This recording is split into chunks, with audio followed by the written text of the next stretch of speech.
Good evening Hey, and my thank you for people, joining thank God us. Naira Marley is Over outside the to talk his last own two side weeks, of there's been his a own lot of story. speculation, So, accusation, guys, listen allegations to what he's around the saying. death Listen. of a young Nigerian rapper, Iliri Oladimeji Aloba. His death has captivated the world. His face has been splashed on the mega screen at New York's Times Square. And virtually every major international media, CNN, BBC, the New York Times, Washington Post, NME has written about him. And the world has been captivated. What happened to this young man? How did he die? What were the circumstances leading to his death? Now, there's been a lot of speculations, accusations about his death, and they all seem to center around a young man by the name of Aziz Adesina Fashola. And facts seem to have just mixed in with conjecture. And today, I want Nigerians and the whole world to know the truth.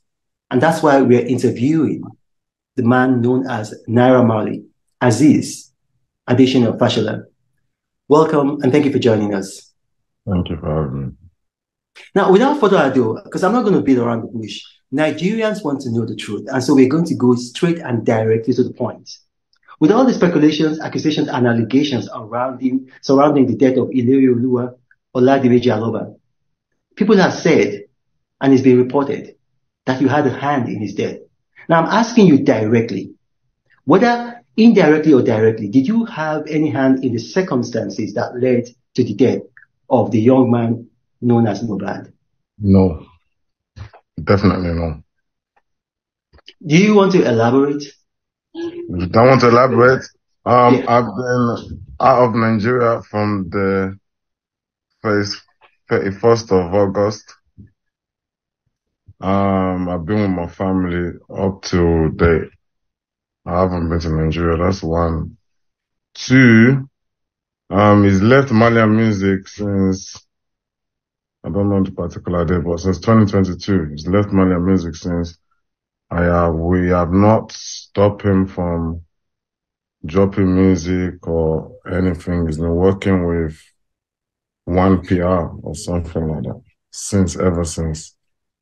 So when I heard about his death, it was shocking to me. I was out of the country as well. So I have to find out what's wrong with him just as much as everybody's trying to find out. So I'm just finding out what's wrong with him online. I'm seeing all the lies too, but we have to kind of focus on the facts, like who was he with, how did he die? If you say, if you're blaming me, how did I kill him? I have nothing to do with his death whatsoever. I was so hurt when I heard myself. Nothing whatsoever to do with his death.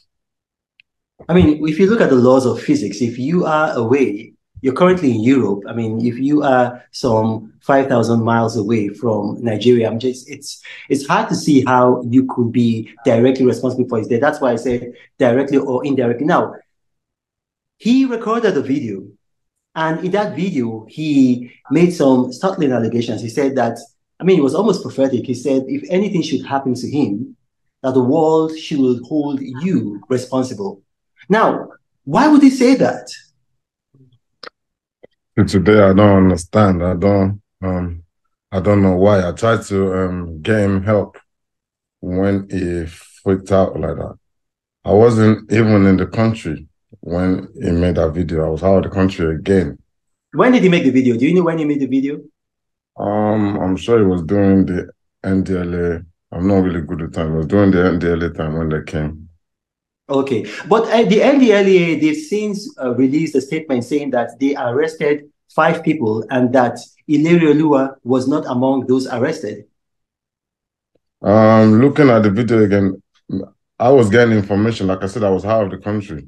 So I was getting information from everybody that was there doing the incident, like trying to send someone to NDLA before I got back. I got back the next day. When I got back, they said Mohbad was not there. Mohbad was not among the people. Mohbad, I didn't have to bail Mohbad out anyway when I got back. So I had to, it was only Zeno and the rest. I had to bail out. Mohbad was already out. So it was that paranoia. It was when it was out. Zeno was still in with NDLA at this time when he made that video. I wasn't around. I was outside Nigeria. When he made that video saying if you die, they should hold Naira Marley and the Malians. So when I got back, I did ask him and speak to him to Oh, find you out. actually you met him physically when you got back? Yeah, when I got back, oh, sorry, my phone. When I got back, I met him and I spoke to him to try to find out what was wrong. But he said he doesn't understand. He apologized. Um, He he said apologized to you. yes, he Do you have apologized. proof of that? Do you have proof, like maybe a recording or a witness or anything? Yeah, the second like there's I have videos of that. I have videos of that, me speaking to him. Like the only reason I had the video again is because there's another time when I was in America and his girl called me to say he locked himself in the toilet and he wanted to kill himself or something like that. So I called him from there and I kind of recorded the conversation. I'm like, why do you want to kill yourself? You're a king. If your family is stressing you out, because this time he was with his family. Well, all his families are around him. So I tell him, if family is stressing you out, just tell them to go chill. You're a king. Do what you want to do. Don't kill yourself. If you kill yourself now, what do you want people to say? You just made video not long ago saying if you die, they should hold Naira Marley. What do you want people to say? He Okay, said it. so his wife, Yeah. because I don't know if they are legally married, so I'll just say his partner, his civil partner, called you and told you he was acting funny, was a bit suicidal. Is Yeah. that correct? Yes. Like he locked himself in the room. This was after he made the video that I wanted to kill him. So and I was so concerned for him. So I called him to just try give him rest of mind. Like, what's the stress if you leave? I recorded that down.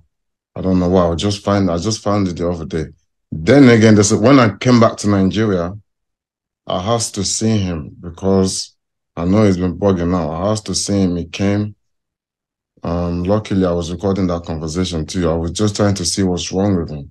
Because by this time I didn't know what was wrong with him. I was trying to get help for him. I'm Okay, trying well, to you were recording the conversations because he had made that video, alleging that you were after his life. Yes, and then again he wanted to commit suicide again. So he Okay. said, you understand? He said, B, I have to look out for him. So in the video, I was just trying to find out what is wrong with him so I can be able to help. But he said it's only his mom and dad that understands what's wrong with him or something along the line of the video. So I said, okay, I'm gonna let me speak to your mom and dad if they don't mind. He said, okay. That's when I went to his room. His mom and dad was in his room. I went to his room, which that's video that's going around, which they cut the part they want to. I went to his room to speak to him, to speak to his parents to find out what's wrong. They said, yeah, the notice is not okay as well about something, but they need to take him to treat him or whatever. I said, no problem. I don't have an issue, but just make sure you protect him. Don't let him run out and start making noise in the middle of the night. Don't stress him out and let him go with them. Okay, so you said you have a recording of that incident. Yes. Are you willing to play that recording live now? Are you willing to play it for now, the whole world to hear? I can play the one that's on my brother's phone. I can find one to play. I can play Okay, one of the yeah, yeah, one. go ahead and play because you see, like this incident is not giving Nigeria a very good name, and the whole world is fixated on it. So the more clarity we have, the better for Nigeria, better for our music scene, our entertainment industry. So go ahead, play it. I can play the one when I was in America and this girl called me to say Okay. he wants to kill himself.